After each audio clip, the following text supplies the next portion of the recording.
I have a big announcement, everybody. I am now ready to share the title and the release date of my upcoming memoir. For those of you who've been following me on the Substack or social media, you may know that I've been kind of hinting at this and talking about this for a few months, that I have been working on a memoir. I've been writing this book this entire summer, pretty much. I started in July, August, September, and then we were editing it, we were formatting it, working on the book cover, lots happening behind the scenes as always. And this memoir is basically the kind of prequel to everything that you guys know me for. This is not a memoir about my activism or my journalism. This is not a memoir about, confronting politicians or any of the things I've been doing for the last 16 years. In fact, the memoir begins in 2003 and it ends around 2012, which is basically the first couple years of my activism and my journalism. And it is more about my struggle with drug addiction, with you could say sex addiction, with cheating, with lying, with mental health struggles, cutting myself, abusing my body and my mind with drugs and alcohol, and then eventually getting arrested and going to prison at 21 years old, and all that entails. So the book is called A Man of My Word, How I Overcame Addiction, Depression, and Mental and Physical Prisons. And it will be available everywhere, all the places you buy, including Barnes & Noble and all those places. And yes, Amazon, if you must buy something from Amazon. It'll be available there, but it will also be available through my website. We're working on it right now. It's just going to be amanofmyword.com. That'll tell you everything you need to know. But let me go ahead and just show you the book cover here. And there it is right there, A Man of My Word. I'll show you the back cover in just a moment too.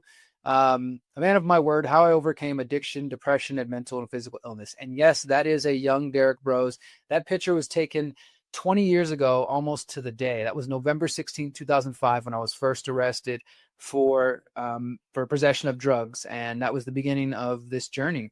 And here's the back cover, the description for all of you who can't read it on screen. At 14 years old, Derrick Broze was secretly cutting himself and battling the demon of self-hatred. Within a couple of years, the attacks on his body progressed into abusing his mind with an abundance of drugs and alcohol.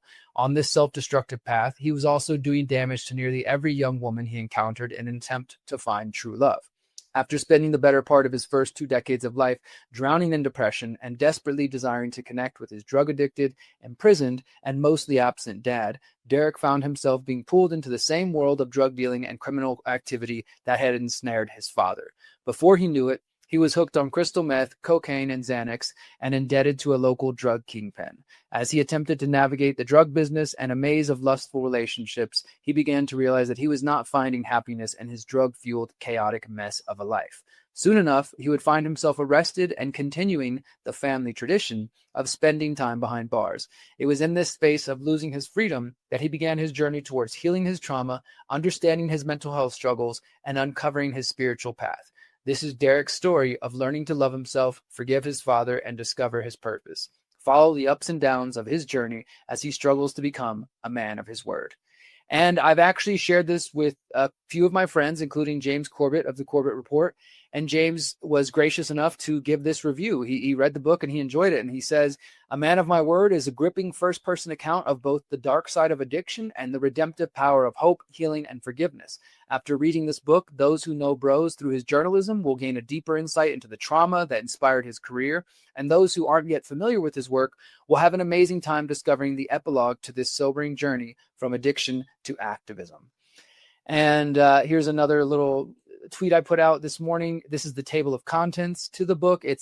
I divided it into 3 parts. It's basically 30 chapters when you include the epilogue. The prologue is only a page, so it doesn't really count too much. So it's about 30 chapters. The book comes out to 456 pages. I'll just read you guys the table of contents real quick. The prologue is called November 16th, 2005. It's the day I was arrested. Part 1, Goodbye Childhood, X's for Ecstasy, The Summer of Mayhem and Love, A Slice of My Heart, Blacking Out, Almost But Not Quite, Hello Crystal Meth, Are You Even Enjoying Yourself, Evicted, Hollow Dreams and Dead Hopes, In Love and Tweaking, Final Days, Sober-ish But Not Yet Free. And then part 2, that whole first part of the book is basically like me getting into drugs and all the craziness there, and it ends with me getting arrested. Part 2 is the whole focus is me going in and out of jail, in and out, back and forth. Sentence to change, let the healing begin, getting to the root, mindfuck, free at least, for now, mindfuck the sequel, The Summer of Love and Psychedelics, One More Chance to Change, and It's Over. And part 3 is the end of my in and out of prison and jail, and sort of the beginning of me turning my life into what you guys know me for. Chapter 23, finally free at last. I'm a drunk again. Sierra, waking up, leaving it all behind, coming home. I forgive you. And the epilogue is called The Fire Burns Bright. So that is my upcoming memoir. Here is the full book cover, including the back cover that you guys can see there. This is the first time I'm sharing this with anyone. So you guys watching the Conscious Resistance Live get to see it firsthand. There's the front cover, there's the spine, and there's the description and my bio and a little picture I took of myself. It is going to be available for purchase on December 22nd. You guys will hear me make more noise about this. I'll put out a video the day it comes out. I can't wait to share this with you guys. I know it's different. Some of you might not give a shit about this. You're like, Derrick, I come to you to hear you talk about Epstein and technocracy and digital IDs. That's fine. I understand that. But for those who understand the bigger purpose of my work and the Conscious Resistance, maybe you understand that the Conscious Resistance has always been about healing and that internal spiritual journey. In fact, that the reason that the Conscious Resistance has always been about this is largely because of all the things I went through, my own struggles with addiction, my own, prison time, and working to heal my traumas, everything that I was just describing in that description there.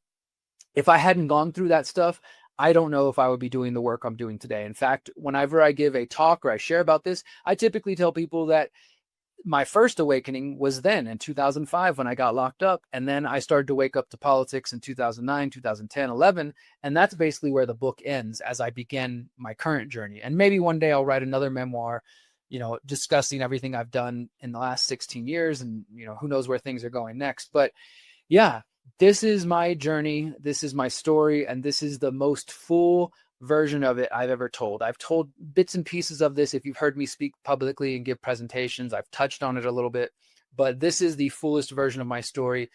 It's raw. It's gritty. It is not sugar coated in any way. It doesn't make me look the best, at least, where I've been in the past, but it's who I was and it's part of who I am. So I'm very, very excited to share this with you guys. Again, the website will be amanofmyword.com. It's not up right now, but as soon as it is, and as soon as the book is out, you will hear it first here at theconsciousresistance.com, the Conscious Resistance Live. So, all right. Thank you guys so much for giving me that moment to share with you. Cannot wait to share